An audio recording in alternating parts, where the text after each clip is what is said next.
Bandeko babolingo mbote na bino en tout cas mbote ya mingi bisika bozali merci beaucoup nde bozo consommer sous vidéo na biso mopona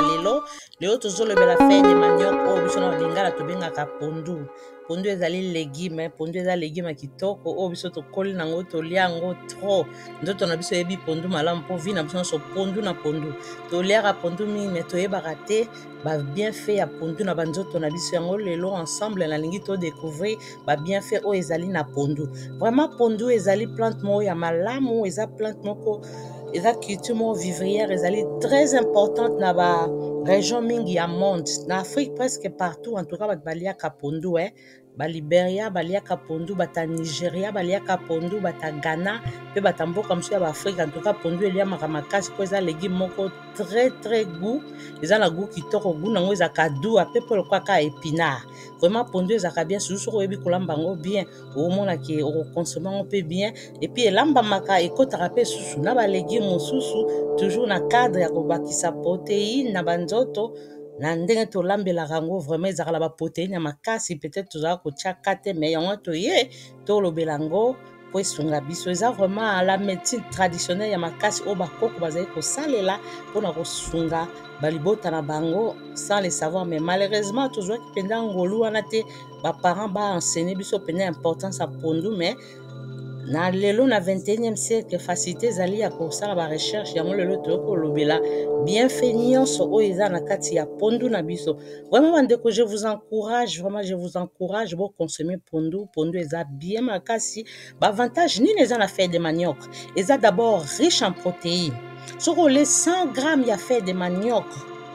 eza na protéine ya makasi ekopesa yo 3,7 grammes ya protéine. Vraiment toliaka pondu tolemba te to décourager te to conseiller yango mpe na bandeko oyo banégligaka mwa balégume na biso wana misusu kaka na lolendo ya kipoto nga na olia su biloko ya mboka te na oliaka biloko ya mindele toboyi te eza nango bien mais ya biso moko eleki nyonso mpo tokoli kaka na pondu wana pondu esungi biso makasi tozali koyeba te ezali riche en calcium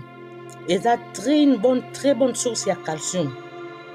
eza koede biso makasi mpona mikuwa na biso ya nzoto ezala makasi kaka pondu wana esungaka biso mpo mine na biso ezala solide yango mona biso bacongolais biso balei pondu toza makasi na minu na biso makasi soki congolais asui yo poso ekolongwa tozala koyeba te nzoko eza misala pondu te pondu nde ezala osalaki baminu na biso ezala makasi bongo osui mpena mutu agangi azoki minu makasi mpo ani tolia pondu na nde ya moke te ezoprotege ma mitema na biso pondu wana kaka eprotegeaka bamiscle na biso eprotegeaka mpe banere na biso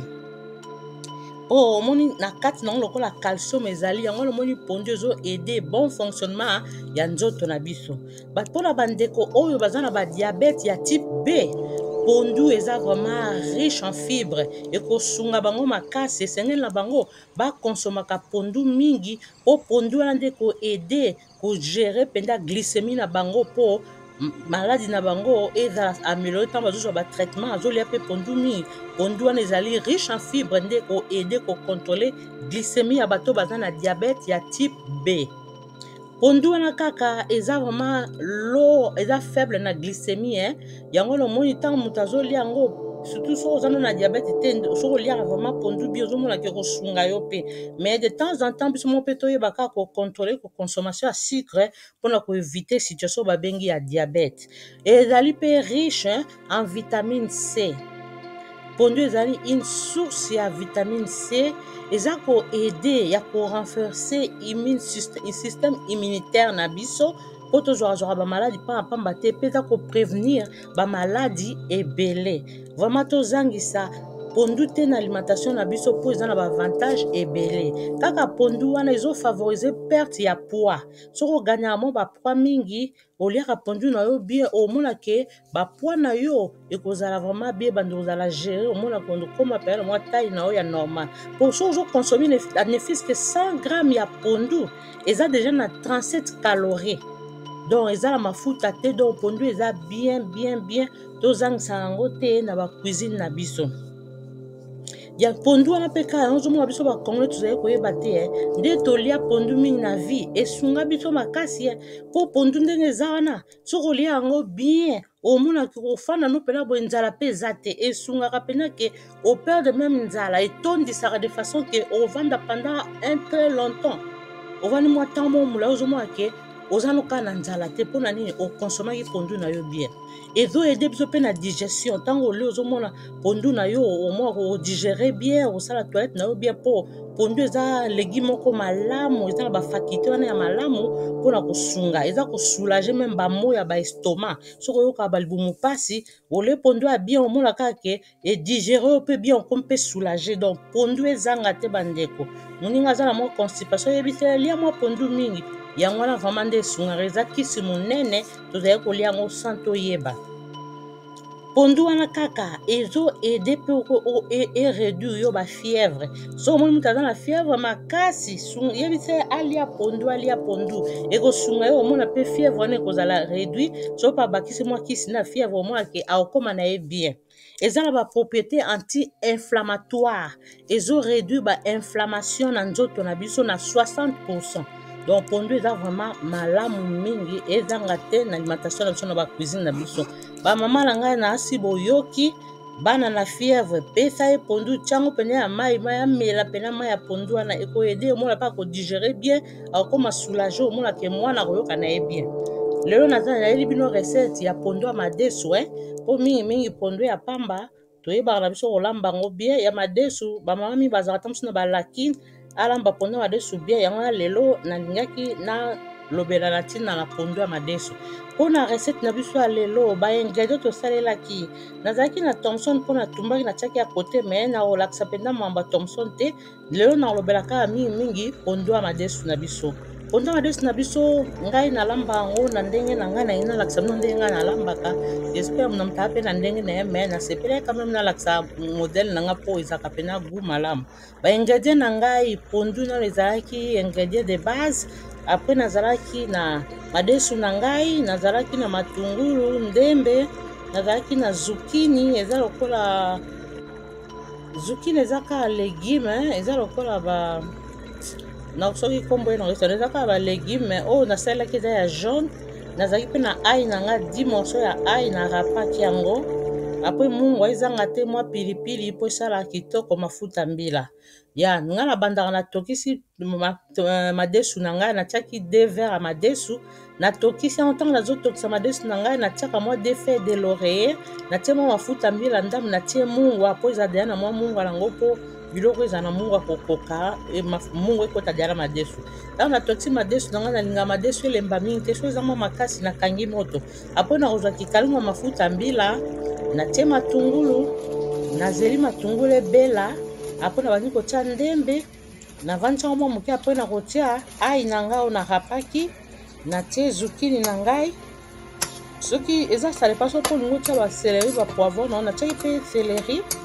naotia mpe poivron na mais seleri ngai na préférera nanika na blende yango nanika yango na machine elemba nanikaka mwa biloko ndambo mosusu natiki yango sans konika mpo namonaka esaka mwa différence ya goût omona soki mosusu biloko mosusu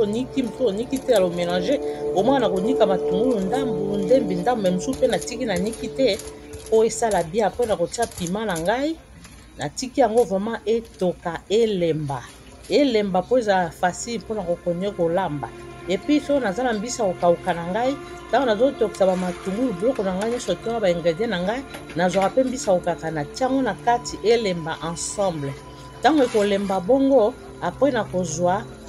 madesu na ngai ndenge esi nalongolaki nakangaki moto nabakisi kaka pondu soki nasaleli 2 verre ya pondu natiaka verre moko kaka ya nasaleli 2 verre je m'excuse ya madesu nakosala kaka verre moko ya pondu donc ngai nalamba pondu ya madesu de façon ke madesu eleka ebele pondu ezala mwa molimite ezala moke ntango ozobalola pondu na madesu ozomona ke madesu ezomonana ebele pondu ezomonana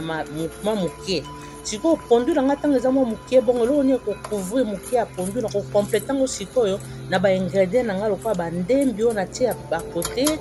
baconcombre na ngai oyo natie ya kote concombre mpe natiaka mais na place ya concombre ngai nasalaki zukini oyo ya jaune wana donc ntango otie concombre no otie bandembi otie